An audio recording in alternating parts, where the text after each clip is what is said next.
پر گئے, علی زیدی صاحب وہاں پر گئے, اور دیگر جو سینئر ارکان ہیں حکومت کے وہ وہاں پر گئے, لیکن جو لوائقین ہیں انہوں نے بالکل انکار کر دیا, اور ان کا یہ کہنا ہے کہ یہ جو حادثات ہمارے ساتھ ہوتے ہیں یہ کوئی اب کے نہیں ہیں, بارہا ہمارے ساتھ یہ کیا جا رہا ہے, ہمیں شیعہ سمجھ کے ہمیں ٹارگٹ کر دیا جاتا ہے. اگر ہم شیعہ سنی وہابی ساروں کی بات ختم کر دی جائے, اگر ہم اپنے پاکستان کے جھنڈے کی اگر بات کریں تو اس میں اقلیت جو ہے اس کو اتنا سکون ہے, اتنی اس کو آزادی ہے کہ وہ کچھ بھی کر سکتے ہیں, اپنا انداز بیاں کر سکتے ہیں, اپنے رسومات کو چلا سکتے ہیں. لیکن مسلمانوں میں ہی آپس میں اس طرح کی وجوہات, یہ اس کی کیا وجہ ہے کہ جب اسلام نہیں تھا, اسلام ابھی آیا نہیں تھا, تو بت پرستی تھی, انسانیت کا نام نہیں تھا, بیٹی پیدا ہوتی تھی اسے مار دیا جاتا تھا, ظلم و ستم کیا جاتا تھا. اور جب اسلام آیا, پاک نبی صلی اللہ علیہ وآلہ وسلم تشریف فرما ہوئے, اور انہوں نے آ کے انسانیت کی فوقیت پر زور دیا. جو ایک لڑکی پیدا ہوتی تھی اس کو مار دیا جاتا تھا, اس کو عزت بخشی, اور وہاں پر بتایا کہ یہ جو جس کو تم مار دیتے ہو یہی تمہاری ماں ہے, ماں کا رتبہ کیا ہے, یہی تمہاری بہن ہے, بہن کا رتبہ کیا ہے, اور یہ تمہاری بھی ایک رشتہ دے دیا گیا. اور اس کے بعد پوری دنیا میں جہاں پر جنگل کا قانون تھا, وہ پاک نبی صلی اللہ علیہ وآلہ وسلم کا کردار دیکھ کر, ان کے احکامات دیکھ کر, اور جو ایک خود سب کچھ کرتے تھے وہ ان کا نمونہ ایک دیکھ کر کہ جی اتنا پازیٹیو, لوگ آہستہ آہستہ اسلام کی طرف آنے لگ گئے اور اسلام قبول کرنے لگ گئے. اور دور دور سے لوگ آتے تھے, آ کے مشورے لیتے تھے, اور مشورے لیتے لیتے وہ مسلمان بھی ہو جایا کرتے تھے. لیکن آج ظلم پر ستم یہ ہے کہ آج مسلمانوں کے جو دشمن ہیں وہ مسلمان ہی کہلائے جا رہے ہیں. تو اس کی کیا وجوہات ہیں کہ جو اتنا بڑا سانحہ وہاں پر کر دیا گیا, ٹارگٹ کلنگ کی جا رہی ہے, اس پر وزیر اعظم پاکستان جناب عمران خان صاحب کدھر ہیں, وہ ان کی حکومت کہاں پر ہے؟ کچھ بندے وہاں پر بھیج دیے جاتے ہیں, لیکن ان کا خوددارا, یہ میری بھی ریکویسٹ ہے کہ خوددارا ہم یہ نہیں دیکھ رہے کہ کس کا کون سا فرقہ ہے, ہم یہ دیکھ رہے ہیں کہ انسانیت کا قتل ہو رہا ہے, پاکستانیوں کا قتل ہو رہا ہے, جن کے بڑوں نے پاکستان بنایا ان کے بچے ابھی تک قتل ہو رہے ہیں. تو اس کے اوپر ہماری جو قانون کی ایجنسیز ہیں وہ کہاں پر ہیں, اور ان کو اس کے اوپر خوددارا دوبارہ ریکویسٹ کرتے ہیں اس کے اوپر غور کیجئے کہ جو پاکستان بنانے والے تھے, جو پاکستان بچانے والے تھے, اور جنہوں نے قربانیاں دی, آج ان کے بچوں کے ساتھ کیا ہو رہا ہے کہ دوسرے لوگ آتے ہیں, کچھ دوسری ملکوں کی ایجنسیاں, انڈیا کی اگر بات کی جائے تو وہ ہر وقت اس طاق میں بیٹھا رہتا ہے کہ کب ہمیں موقع ملے اور ہم پاکستان کو ہٹ کریں, پاکستان کی عوام کو ہٹ کریں. ایل او سی کی بات کی جائے تو وہاں پر بھی وہ ہٹ کر رہا ہے پاکستانیوں کو, اور اندر بھی جس طرح جہاں پر بھی اسے موقع مل رہا ہے وہ انٹرنلی بھی پاکستانی عوام کو اور پاکستان کو کمزور کر رہا ہے. اس پر ہماری جو ریاست ہے یہ کہاں پر سٹینڈ کر رہی ہے, اس کے اوپر آگے ہمیں کس طرح چلنا چاہیے, قانون اس کے اوپر کیا کہتا ہے, اس کے اوپر بھی ہم ساری بات کریں گے. اور آپ کو یہ بھی بتاتے چلیں کہ اگر وزیر اعظم پاکستان عمران خان صاحب وہاں پر نہیں جا رہے تو chairman Pakistan Peoples Party Bilawal Bhutto صاحب کا یہ کہنا ہے کہ میں وہاں پر جاؤں گا, اور آج انہوں نے جانا تھا لیکن تکنیکی خرابی کو جہاز میں تھی جس وجہ سے وہ ابھی تک جا نہیں پائے. مریم نواز صاحبہ جو نائب صدر ہیں پاکستان مسلم لیگ نون کی, وہ بھی آج وہاں پر پہنچیں گی, اور ان کا کہنا ہے کہ ہم اظہار یکجہتی کریں گے ان کے ساتھ جا کے, اور ہم حکومت سے مطالبہ کرتے ہیں کہ جو قاتل ہیں, جو ملک کے دشمن ہیں, انسانیت کے دشمن ہیں, ان کو کیفر کردار تک پہنچایا جائے. تو ناظرین یہ بات چلتی رہے گی, میں اپنے گیسٹ کی طرف آتا ہوں جو کسی بھی تعارف کے محتاج نہیں. سب سے پہلے صحافت میں جن کی پوری فیملی, پورا خاندان ہی صحافت سے ریلیٹڈ ہے, مجیب الرحمان شامی صاحب کی جو فیملی, ان کے بیٹے فیصل شامی صاحب جس کو ہمارے ساتھ موجود ہیں. شامی صاحب بہت شکریہ سر آپ کا. ان کے ساتھ ساتھ تشریف فرمایا, اسلامک ریسرچ اسکالر ہیں اور بہت گہری نظر رکھتے ہیں انٹرنیشنلی اسلامک پر کہ اسلام میں کیا چیز ایڈ ہو رہی ہے, کیا چیز اس میں سے نکالی جا رہی ہے, پازیٹیو کیا ہے, نیگیٹو کیا ہے, اور اس کے ساتھ حکومت کو بہت قریب سے دیکھتے ہیں. سید عباس زیدی صاحب, سر آپ کا بھی بہت شکریہ. اور اس ساری سچویشن کے اندر ہم یہ تو کہتے ہیں کہ ہم نے قانون کے مطابق ہر چیز کرنی ہے. کیا قانون صرف جس نے ہیلمٹ نہیں پہنا اس پر ہی قانون لاگو ہوگا؟ جنہوں نے قتل کیا, جنہوں نے ملک لوٹ لیا, جنہوں نے غداریاں کی, وہ ابھی تک ویسے ہمیں دکھائی دے رہے ہیں. کیفر کردار تک کم پہنچایا جائے گا, قانون اس کے اوپر کیا کہتا ہے؟ اس پر بات کرنے کے لیے سینئر قانون دان ہے حافظ اسرار الحق صاحب, سر آپ کا بھی بہت شکریہ. میں سب سے پہلے شامی صاحب آپ ہی کی طرف آتا ہوں. شامی صاحب یہ کیا سچویشن ہے؟ یہ پاکستان ہم نے اس لیے آزاد کیا تھا کہ پہلے تو کافر ہمیں مارتے تھے. یہ اگر کشمیر کی بات کی جائے، کشمیریوں کو جو مارا جا رہا ہے، شہید کیا جا رہا ہے، انہیں کم از کم یہ سہارا تو ہے کہ ہمیں کافر مار رہے ہیں. لیکن اگر پاکستان کی بات کی جائے تو سر یہ کون سا اسلام آ گیا؟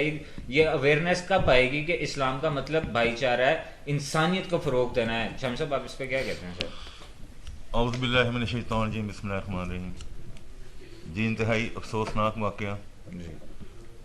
اور ہمارے ملک میں آپ کو پتہ ہے کہ دہشت گردی جو وہ کوئی نئی بات نہیں.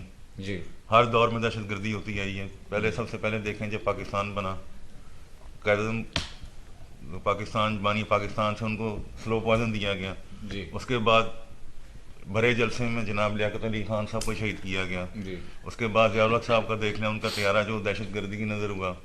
اس کے بعد پھر آپ بے نظیر صاحبہ جو ان کا مرڈر ہوا بھرے جلسے کے بعد، خطاب کر کے پنڈی میں سے واپس آ رہی تھیں. جی اور اس کے علاوہ دیکھیں ہزارہ اسی طرح ہر دور میں دہشت گردی ہوتی ہے. جی پھر اس کے بعد آپ کو یاد ہوگا یہ لاسٹ ٹائم چھوٹے بچوں پہ، معصوم سے بچوں پہ، پھولوں پہ بھی دہشت گردوں نے حملہ کیا. ان کو خون کے اے پی ایس میں ان کو اپنے خون سے نہلا دیا. اور پھر دیکھیں ہزارہ برادری پہ حملے جو کوئی پہلی بات نہیں ہے. کوئٹہ میں دیکھیں تاریخ دیکھیں کہ 2002 سے ان پہ حملوں کا آغاز ہوا، اور مختلف دور میں ہر دور میں ان کے اوپر حملے ہوتے آئے ہیں. بالکل. اور یہ ہماری جو آپ کی بات کی کہ ریاست کی کمزوری ہے، وہ اس لیے کہ اور دیکھیں یہ واقعہ جو ہے یہ ایک منظم سازش ہے ہمارے ملک کے خلاف، اسلام کے خلاف، مذہب کے خلاف، ایک پاکستانی عوام کے خلاف. ہمیں وہ مطالبہ جو کر رہے ہیں، اور دیکھیں 4 دن ہو گئے ہیں انہوں نے ابھی تک انہوں نے ڈیڈ باڈیز ہی نہیں اٹھائیں. جی بالکل. کتنے افسوسناک بات ہے. ایک واقعہ ہوا اس کے بعد وہ تدفین ان کی نہیں کر رہے، حالانکہ اسلام میں ہمارے مذہب میں ہے کہ جلد سے جلد تدفین کر دی جائے. اب یہ وہ مطالبہ یہ کر رہے ہیں کہ ہمارے جناب خان صاحب جو ہیں وہ ادھر تشریف لے کے ہیں، تو خان صاحب جا نہیں رہے ہیں، وزیر اعظم صاحب ہمارے، تو ان کو جانا چاہیے. بالکل.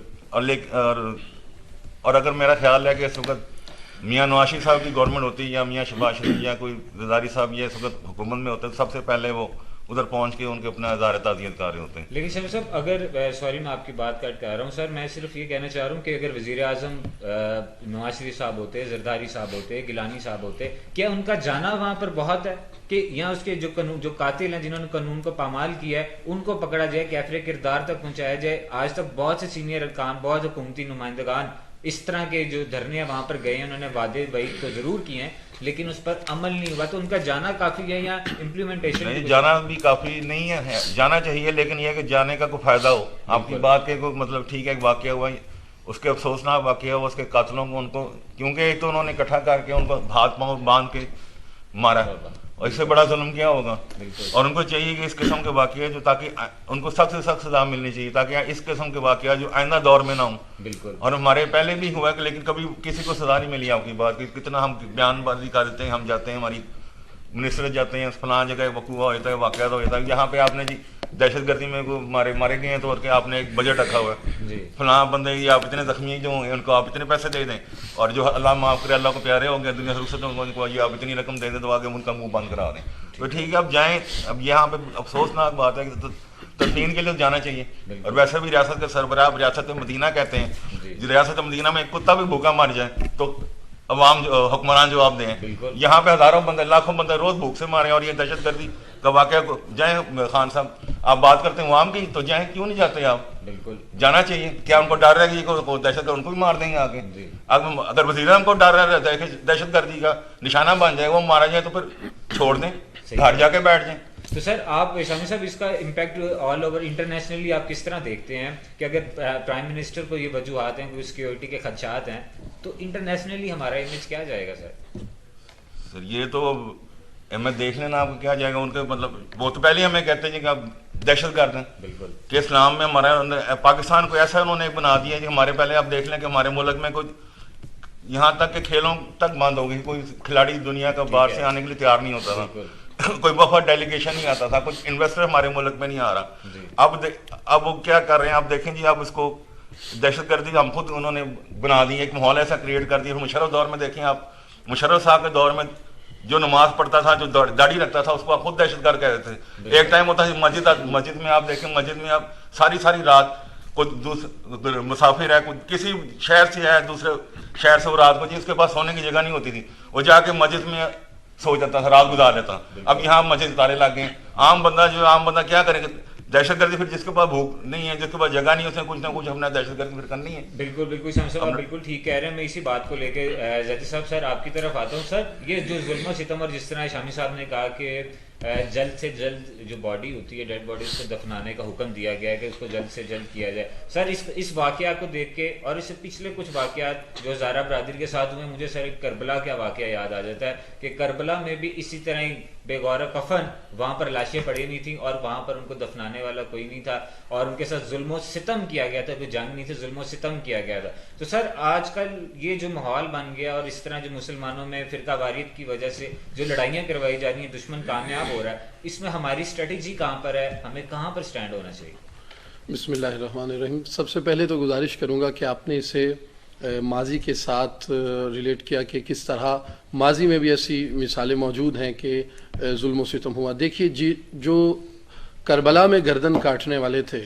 آج انہی کے ماننے والے کربلا والوں کی گردن کاٹ رہے ہیں، اور وہاں رسیوں سے ہاتھ باندھنے والوں کے پیروکار آج رسیوں سے جن کے ہاتھ بندھے تھے ان کے ماننے والوں کو ہزارہ میں ہاتھ باندھ کے مار رہے ہیں. لہٰذا سب سے پہلے تو میں اس پہ یہ بھی بات ساتھ ریلیٹ کرنا چاہوں گا کہ آپ بلوچستان کی ویسے حالت دیکھیں. وہاں 3 بنیادی طور پہ جو کمیونٹیز ہیں، ہزارہ ہے، پشتون ہیں اور بلوچ ہیں. کبھی ہم انہیں غدار قرار دے دیتے ہیں، کبھی ہم انہیں آئین دشمن، ملک دشمن قرار دیتے ہیں. اور بلوچستان کے حالات کیا ہوئے ہیں؟ میں پوچھتا ہوں اپنے جو ذمہ داران ہیں ان سے، مسخ شدہ لاشیں، لاپتہ افراد، ٹارگٹ کلنگ اور ظلم و بربریت کی وہ داستان کہ آج تک پتہ ہی نہیں چلتا.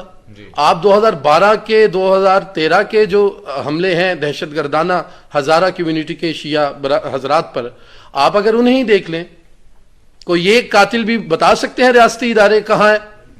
بھائی کس نامعلوم مقام پہ منتقل کیا جاتا ہے. ہم ساتھ ہیں، ہم قدر کرتے ہیں ان کاوشوں کی، لیکن کچھ ہمیں بتایا بھی تو جائے. جو حق رکھتا ہے، جو خون کا وارث ہے، وہ پوچھنا چاہتا ہے کہ میرے پیارے کا قاتل کہاں ہے، اسے کون سی سزا دی گئی ہے، وہ اس وقت قبر میں ہے، کس کال کوٹری میں ہے. اور یہی عمران خان صاحب جو 2012 میں ان کے بیانات، ویڈیو بیانات موجود ہیں، کون سا ایسا چینل ہے جو نہیں چلا رہا کہ جو حکومت یہ کہے کہ یہ باہر کے عناصر ہیں، ٹھیک ہے، یہ حکومت فیلئر ہے، اور میں اگر حکومت میں آیا تو میں یہ ہرگز نہیں کہوں گا کہ یہ حکومت کا قصور ہے، حکومت کی غلطی ہے. تو بھائی عمران خان صاحب، آج آپ کی حکومت میں بھی وہی ہو رہا ہے. باہر کے عناصر پہ آپ ڈال رہے ہیں، کس منہ سے ڈال رہے ہیں؟ آپ اپنی کارکردگی تو پہلے چیک کریں. تو ان چیزوں کو بھی دیکھیں کہ آپ اگر وہاں نہیں آ رہے تو آپ واسرائے ہند نہیں ہیں، ٹھیک ہے، آپ لارڈ نہیں ہیں. یہ جمہوریت کا نظام ہے، آپ کو آنا پڑے گا، اور آپ کے آنے سے بھی کوئی معاملہ حل نہیں ہوگا، وہاں کچھ کیے کر کے جانا پڑے گا آپ کو. بالکل ٹھیک کہہ رہے ہیں، لیکن ایک مثال آپ کی بات سے مجھے یاد آ گئی کہ جس طرح ابھی خان صاحب وہاں پر تو داد رسی کے لیے نہیں جا رہے، لیکن پچھلے کچھ دنوں میں ایک ملک ہے، کافروں کا ملک اس کو کہا جاتا ہے، وہاں پر فائرنگ کی گئی، مسلمان وہاں پر شہید کر دیے گئے تھے. تو وہاں کی جو کافر وہاں کے وزیر اعظم ہیں، وہ خود وہاں پر ان کے اظہار یکجہتی کے لیے، اظہار افسوس کے لیے وہاں پر ان کے گھر میں پہنچی مسلمانوں کے، کہ تاکہ اس کو بھی یہ چیز پتہ تھی کہ جب کوئی دہشت گردی میں مار دیا جاتا ہے تو اس کے لائقین سے اظہار یکجہتی، اظہار تعزیت بہت ضروری ہے. اگر کافر یہ چیز کہہ رہے ہیں تو سر خان صاحب کیوں نہیں جا رہے؟ اس میں آپ کیا سمجھتے ہیں کہ اس میں بہتری کیا ہے سر؟ کہ ٹویٹر میں بیٹھ کے یہ کہہ دینا کہ میں انسانیت کی بہت مجھے دکھ ہو رہا ہے اور میں انشاءاللہ ضرور بدلا لوں گا، مجھے پتہ ہے یہ ہو رہا ہے، اور اگر سر یہ سوشل میڈیا نہ ہوتا تو خان صاحب کیسے اظہار تعزیت کرتے؟ عمران خان صاحب آپ کو پتہ ہے ہمارے ہینڈسم وزیر اعظم ہیں، تو وہ سوشل میڈیا کے اعتبار سے تو انتہائی متحرک ہیں. عملی طور پہ حکومت چاہے ہو، کوئی بھی معاملہ ہو، اس میں ہو نہ ہو، لیکن اپنی پریزنٹیشن میں وہ بہت بہتر ہیں. وہ کہیں بھی تقریر کر کے ہیں تو ہم بہت متاثر ہوتے ہیں، لیکن ہمیں متاثر ہونے کی بجائے ہمیں کام کی، رزلٹ کی ضرورت ہے. آپ دیکھیں کہ اسی قائد اعظم کی ہم عقیدہ اور ہم مسلک قوم، میں اس طرف نہیں آنا چاہتا، لیکن اس بات کا میں ضرور اعلان کروں گا کہ قائد اعظم کے ہم عقیدہ افراد کو اس ملک میں کیوں نہیں رہنے دیا جا رہا؟ کیا ان کا یہی جرم ہے؟ آپ لوگ کیا اسی بنیاد پہ قائد اعظم کا بھی گلا کاٹ دیتے؟ آپ خدا نہ خواستہ انہیں بھی ویسے مارا تو جیسے بھی شامی صاحب نے ذکر کیا، ٹھیک ہے، وہ ذرا ٹیکنیکل طریقے سے ان پہ حملہ کیا گیا، مگر کیا ان کو بھی ہاتھ باندھے جاتے؟ اور پھر یہ بات کہہ دینا کہ قانون، بھائی مجھے یہ بتائیں بٹ صاحب، قانون کسی بہت بڑے مفکر کا جملہ ہے کہ قانون مکڑی کا وہ جالا ہے جس میں چھوٹے کیڑے مکوڑے پھنس جاتے ہیں اور بڑے جانور اسے پھاڑ کے گزر جاتے ہیں. تو پاکستان میں وہی تو قانون ہے جس میں صرف کیڑے مکوڑے پھنستے ہیں، بڑے جانور پھاڑ کے گزر جاتے ہیں. جی بالکل ٹھیک کہہ رہے ہیں. میں سب آپ کی طرف آتا ہوں سر کہ ثانیہ مرچ میں ملوث جتنے قاتل ہیں ان قاتلوں کو ابھی تک گرفتار نہیں کیا گیا. تاجر برادری اگر بلوچستان کی بات کی جائے وہ احتجاج میں وہ بھی مطالبہ کر رہے ہیں کہ قاتلوں کو پکڑا جائے. باقی جتنی بھی یونینز ہیں تاجروں کے علاوہ وہ بھی ساری یہ مطالبہ کر رہی ہیں. تو سر آپ کا جو محکمہ ہے، جو عدلیہ ہے، جو بھکلا برادری ہے، وہ کہاں پر سٹینڈ کرتے ہیں؟ اور اس قتل عام پر جو قتل کیا گیا، ایک ظلم کیا گیا، اس کے اوپر آپ لوگوں کی اسٹریٹجی کیا ہے سر؟ جی بٹ صاحب بہت شکریہ، آپ نے ہمیشہ ایک ہارڈ ایشو کے اوپر بات کی ہے. سر شکریہ. آج کا یہ انسیڈنٹ میں بیان کرتے ہوئے دل برداشتہ ہوں اور بڑے افسوس کے ساتھ یہ بات کہنا پڑ رہی ہے کہ شروع دن سے لے کے آج تک بدقسمتی سے ملک پاکستان کو غیر مستحکم کرنے کے لیے اندرونی اور بیرونی طور پر بین الاقوامی سازشیں ہوتی رہی ہیں جو کہ جاری ہیں آج تک. اور جب میں نے یہ انسیڈنٹ سنا تو کلیجہ منہ کو آیا کہ کیا اس طرح کے واقعات اور اس طرح کی قیامتیں ٹوٹتی رہیں گی؟ کیا وہ واقعہ 2001 کی ہم بات کریں تو 2001 سے لے کے آج تک یہ ایک تسلسل ہے، یہ کڑی ہے ایک کے ساتھ جڑی ہوئی دوسری. 2001 میں ہم لوگ دیکھیں تو 8 پیسنجر تھے جن کا مرڈر کیا گیا. اس سے بھی آگے چلیں تو پھر 12 لوگوں کا مرڈر کیا 2003 کے اندر. پھر ایک اور انسیڈنٹ ہوا کہ 50 لوگوں کا مرڈر کیا. پھر ایک اور انسیڈنٹ ہوا 2004 کے اندر کہ 60 لوگوں کا مرڈر ہوا. پھر 2010 کی بات کریں تو 73 لوگوں کا. اور اس کے بعد یہ ایک تسلسل چل پڑا. سوال یہ ہے کہ ایسا کیوں ہے اور اس کے ذمہ دار پھر کون ہیں؟ یہ سازش نو ڈاؤٹ کہ ہوتی رہی ہے اور ہوگی اور وہ کریں گے غیر ملکی لوگ ہمارے خلاف. لیکن ہم لوگوں نے یہ دیکھنا ہے کہ ملکی ادارے کیا کر رہے ہیں. ملکی ادارے ہمیشہ کسی بھی ملک کی بقا کی جنگ لڑتے ہیں اور اس کی ذاتی مفاد اور اس کے مفادات کی جنگ لڑتے ہیں. ہمارے ادارے تو جو ہیں وہ ذاتیات کی جنگ لڑتے ہوئے آج یہ کہاں پر عام پہنچے ہیں. یہاں پر پتہ ہی نہیں ہے کہ کیا ہو رہا ہے اور ادارے سب سے زیادہ غیر محفوظ ہیں. سر آپ نے بڑا اچھا سوال کیا کہ یہ قانون کو غلط استعمال کرتے ہوئے اور قانون کی پکڑ میں نہ آتے ہوئے لوگ جو ہے وہ کس طرف جا رہے ہیں اور کیا قانون ان کو کیا کہتا ہے. فنڈامنٹل رائٹس کی ہم بات کریں، کانسٹیٹیوشن کی بات کریں تو آرٹیکل 4 سے لے کے 25 تک دیکھ لیں، ایک ایک رائٹ کو پروٹیکٹ کیا. بلکہ ہم اس سے بھی آگے چلتے ہیں، آرٹیکل 35 کو دیکھ لیں کانسٹیٹیوشن آف پاکستان کا 1973، وہ کیا کہہ رہا ہے؟ یہ لائف جو ہے، یہ جو چلڈرن ہے، یہ جو فیملی ہے، اس کو پروٹیکٹ کر رہا ہے. آرٹیکل 9 کو دیکھ لیں اٹھا کے، قانون نے ہمیں تحفظ دے دیا ہے. لیکن سوال یہ ہے کہ یہ قانون کا تحفظ دیا ہوا تحفظ ہمیں دے گا کون؟ یہ ادارے دیں گے. لیکن یہ ادارے شروع دن سے لے کے آج تک ناکام رہے ہیں اور یہ سازش ہوتی جا رہی ہے اور یہ قیامت ٹوٹتی جا رہی ہے. اب اس کا حل کیا ہے؟ بالکل آپ کی طرف سے کنٹینیو دوبارہ کریں گے. یو نو کہ بریک بہت ضروری ہوتی ہے ہر پروگرام کے اندر، تو پروڈیوسر صاحب کی جانب سے بریک کا کہا جا رہا ہے. یہیں سے آپ سب یہیں پہ بریک کرتے ہیں اور اس کے بعد آپ ہی کی گفتگو سے آغاز کریں گے. ناظرین یہاں پر ہم بات کر رہے ہیں اور آپ صاحب کی بھی قانوناً جو گفتگو ہے وہ بھی سن رہے ہیں. یہاں پر ہم ایک شارٹ بریک لیتے ہیں. بریک سے آنے کے بعد یہیں سے آپ صاحب کی بات کو کنٹینیو کریں گے. Please take a short break.